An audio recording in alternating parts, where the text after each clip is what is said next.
Assalamualaikum warahmatullahi wabarakatuh.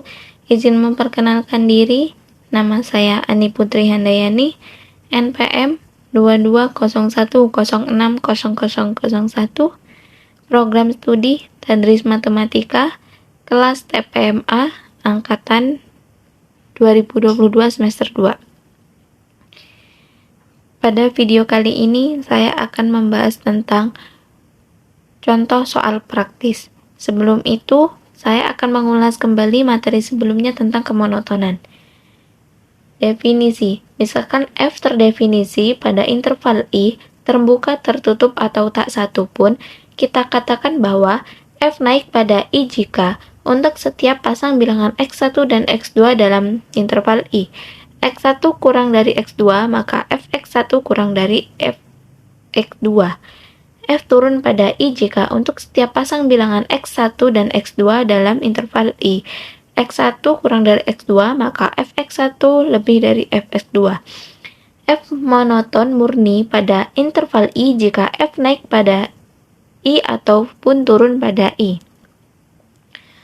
Turunan pertama dan kemonotonan. Ingat kembali bahwa turunan pertama, F aksen X, memberikan kita kemiringan dari garis singgung pada grafik F di titik X. Jadi, jika F aksen X lebih dari 0, maka garis singgung menaik ke kanan yang berarti bahwa F naik. Demikian pula, jika F aksen X kurang dari 0, maka garis singgung menurun ke kanan yang berarti bahwa F menurun. Kita dapat juga melihat ini dalam bentuk gerakan di sepanjang garis, misalkan sebuah benda berada di posisi S, T, pada saat T dan kecepatannya selalu positif, yaitu S aksen T sama dengan ds per dt lebih dari sama dengan 0, maka nampak beralasan bahwa benda akan terus bergerak ke kanan selama turunan tetap positif. Dengan perkataan lain, ST adalah fungsi naik dari T. Kita masuk teorema A. Teorema kemonotonan. Misalkan, F kontinu pada interval I dan terdefinisial pada setiap titik dalam dari I. Jika F aksen X lebih dari 0 untuk semua titik dalam interval I, maka F naik pada interval I. Jika F aksen X kurang dari 0 untuk semua titik dalam interval I, maka F turun pada interval I. Baik, kita langsung masuk saja ke contoh soal praktis. Di sini terdapat beberapa langkah untuk menyelesaikan contoh-contoh soal yang ada pada pembahasan ini. Langkah pertama, buat sebuah gambar untuk masalah dan berikan variabel-variabel yang sesuai untuk besaran-besaran penting. Langkah kedua, tuliskan rumus untuk fungsi tujuan Q yang harus dimaksimumkan atau diminimumkan dalam bentuk variabel-variabel dari langkah 1. Langkah yang ketiga, gunakan kondisi-kondisi masalah untuk menghilangkan semua kecuali satu dari variabel-variabel ini dan karenanya menyatakan Q sebagai fungsi dari variabel tunggal.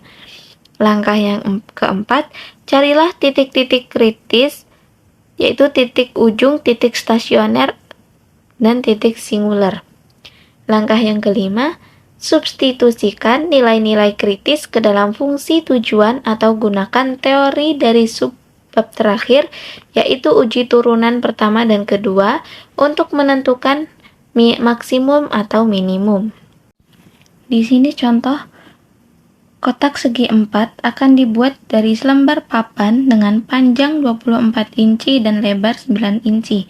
Dengan memotong segi 4 identik pada keempat pojok dan melipat ke atas sisi-sisinya, seperti dalam gambar 1 ini, cari ukuran kotak yang volumenya maksimum. Berapakah volume maksimumnya? Penyelesaian. Misalkan X adalah sisi segi 4 yang harus dipotong dan V adalah volume kotak yang dihasilkan.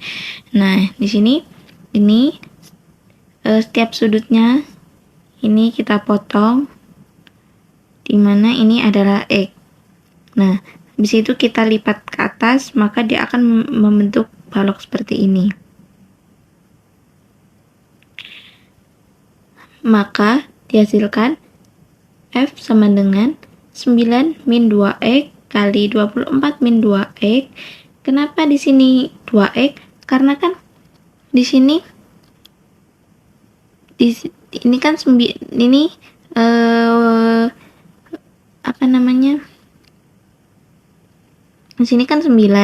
Terus pada sudut ini kan X, terus di bawahnya juga X. Maka dari itu kan 2X. Makanya di sini 9 min 2X. 24-nya juga sama. Di sini kan terdapat X, terus di sini juga X, maka 24 min 2X kita substitusikan, maka akan diperoleh 216X min 66X kuadrat plus 4X pangkat 3.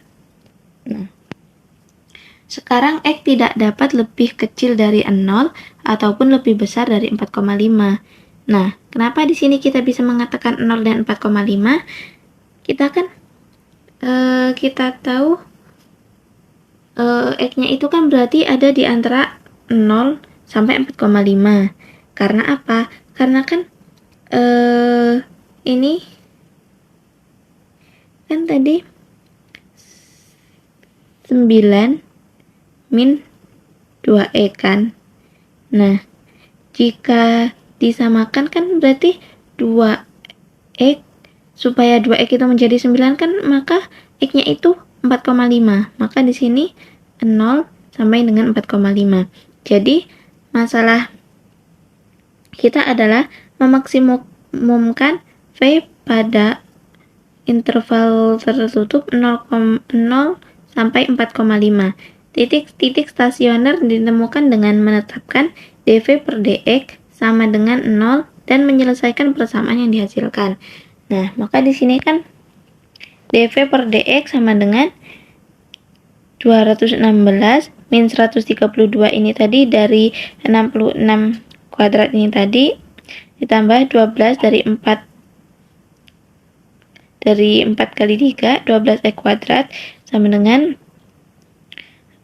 kita keluarkan 12-nya, maka ini 18 karena dari 12 kali 18 itu 216, 12 kali 11 itu 132, dan 12 kali 1 itu kan 12, maka di sini x tambah x kuadrat sama dengan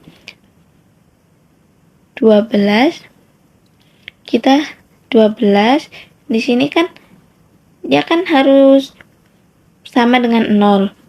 Nah, di sini kita operasikan dengan persamaan terakhir ini tadi, di mana dia jika dikali maka hasilnya 18, terus jika dijumlah dia hasilnya akan 11. Maka di sini 9 dan di sini 2. Dan tandanya negatif sama dengan 0. Ini memberikan X sama dengan 2 atau X sama dengan 9. Tetapi 9 tidak berada di dalam interval 0 sampai dengan 4,5. Kita lihat bahwa hanya terdapat 3 titik kritis, yaitu 0,2 dan 0, 2, dan 4,5.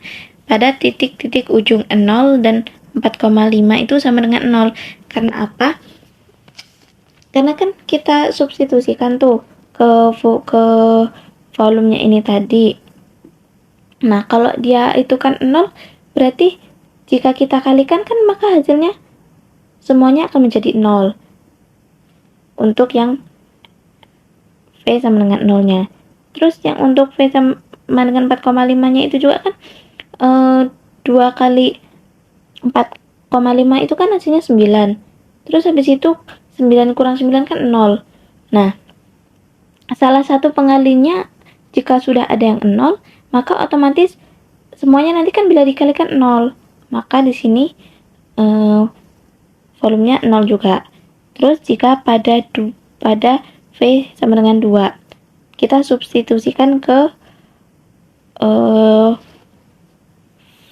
volumenya ini tadi ya.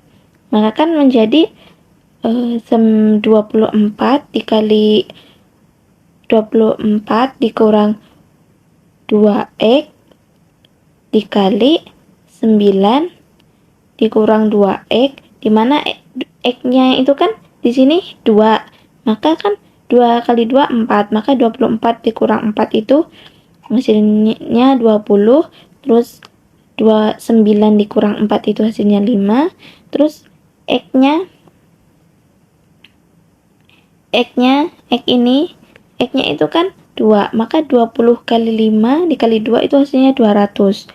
Maka kita simpulkan bahwa kotak mempunyai volume maksimum 200 inci kubik jika X sama dengan 2, yakni jika kotak berukuran panjang 20 inci, lebar 5 inci, dan tinggi 2 inci. Sekian video dari saya akhiri. Wassalamualaikum warahmatullahi wabarakatuh.